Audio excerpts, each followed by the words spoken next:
Hello, this is Olive Arden from Unlimited Bread Hits here with Stewart Bradley on 90.5 FM WUSC. Stewart, would you like to introduce yourself? Hey, I'm Stewart Bradley and I'm a freshman at USC. I just released my first EP in March and I make music, yeah. Well, it's great to have you, Stewart. Thank you for being here today. So where are you from and why did you choose USC? I'm from Rock Hill, South Carolina, just south of Charlotte, and I chose USC because they have a really good environment. There's a lot of people, and I figured just the more people I could be around in a city, the more connections and people I can meet with music, and also a lot of my friends were going here, so it just made it a really easy choice. Yeah. So I know you have a song called Growing Pains, and I know that college is a big transition in life, especially with quarantine and corona and everything. So would you say that college has inspired you music-wise, or do you think it's been harder to make music now that you're here? A little bit of both.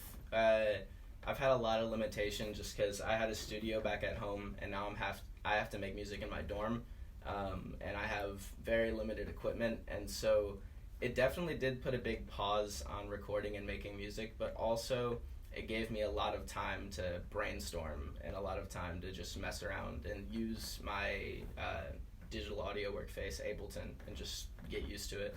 So it definitely like put a pause on recording, but it helped me grow a little bit.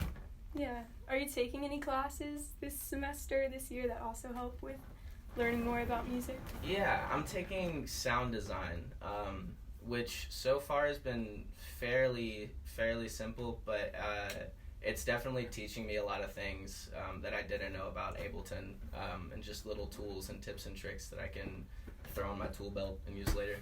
Yeah. So growing up, did you play any other instruments? Yeah. My mom's a piano teacher and my dad plays drums and guitar, so I didn't take lessons from my mom, but my mom was always there to help me learn piano, and she kind of inspired me to get better. And then my dad, ever since I was a toddler, was like, this kid's gonna be behind a drum kit, and he just so I played drums and piano basically my whole life, and then when quarantine hit, my parents got me a guitar, and I started learning that. Nice. So do you do all the music on your songs? Yeah. Or do you have like other people or different sound machines? The only thing that I did, I had a lot of help from, my brothers also produce music, and they just kind of helped me with like frequencies and really weird stuff that like I don't know outside of music, but everything that was recorded and played was me. Nice. Do you have any like ideas in the future with who you're gonna feature? Like I know you mentioned some of your friends also came to USC. Like, are you gonna have them featured on any tracks, or is it just solo stuff for now? I want to keep making music with my brother. He goes by Robert Bandel, and he has some music out, and we only have one song together, and it's on his last EP. I want to make more with him just because I feel like we work really well together. But also my friend Saki, his name's Emmanuel, he makes music and he just moved down here, so I want to do something with him, but I don't know what yet.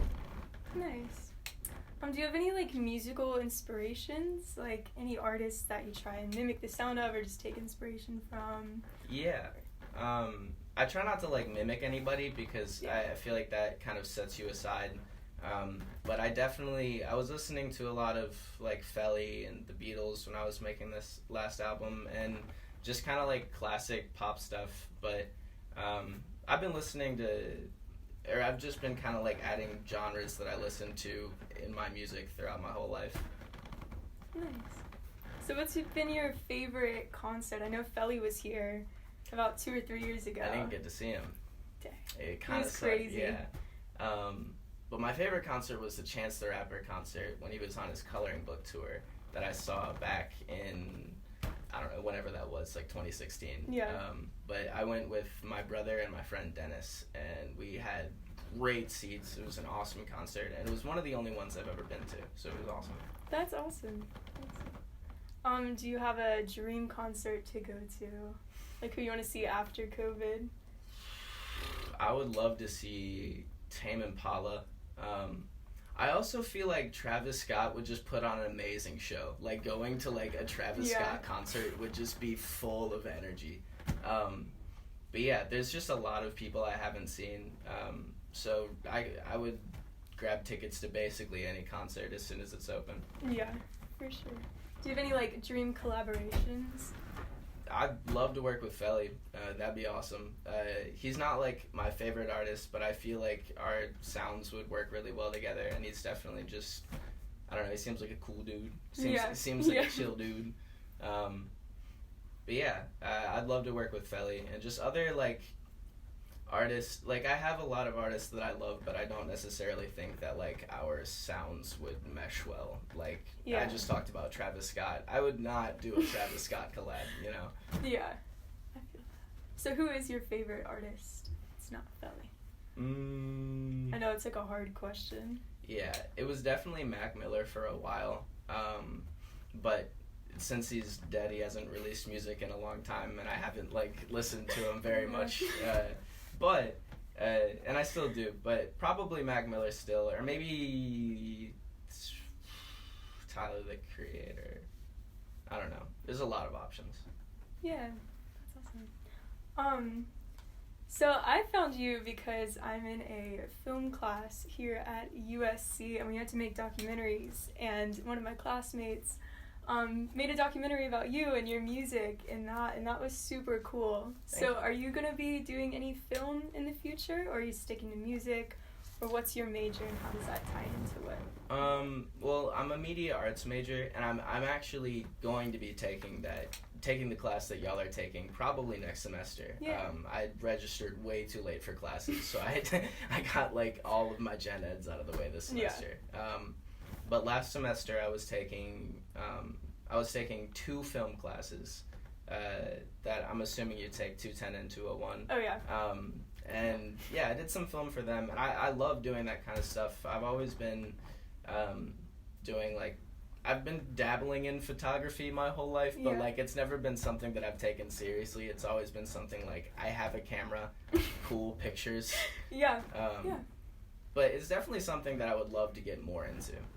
Have you ever made any music videos for your songs? The closest thing I've come to was, like, when I first started making music, I tried to promote it through TikTok, so I made, like, videos of me, like, playing the stuff and, like, merged it all together with the song over it. That was about it.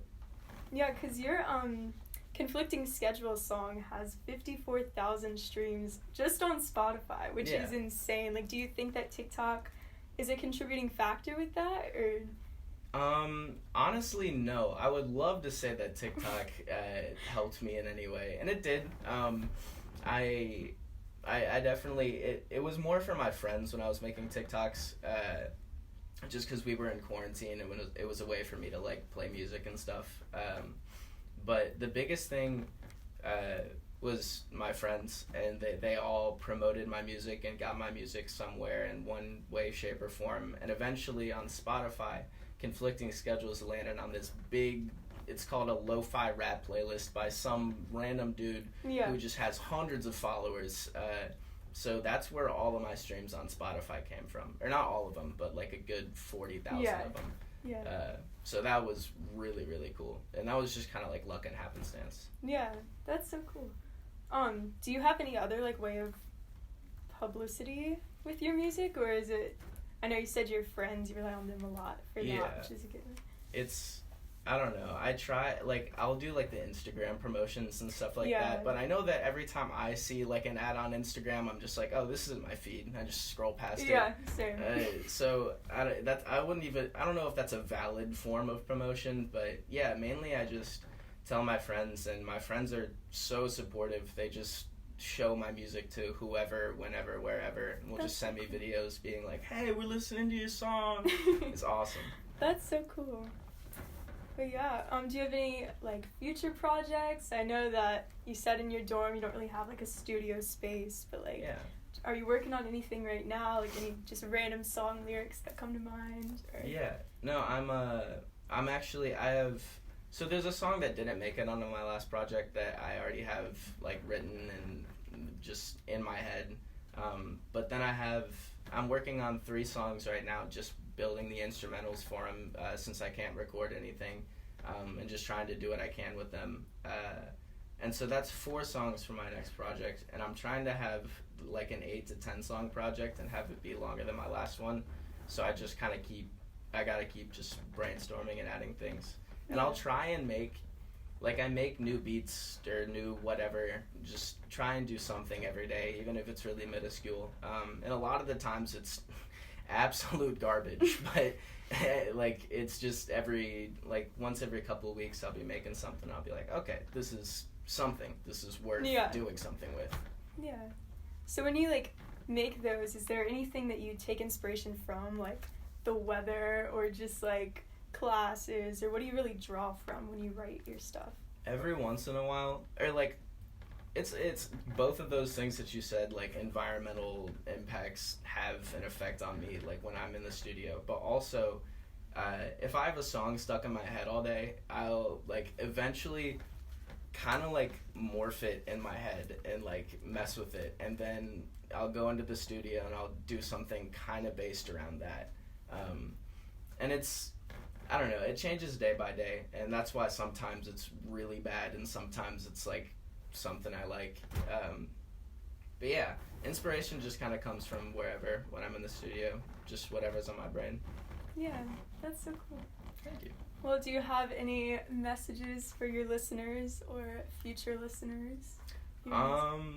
If you haven't heard the EP On Paper, go stream it, and thank you to everybody who's helped me get to this place so far. Thank you for Arden for having me on.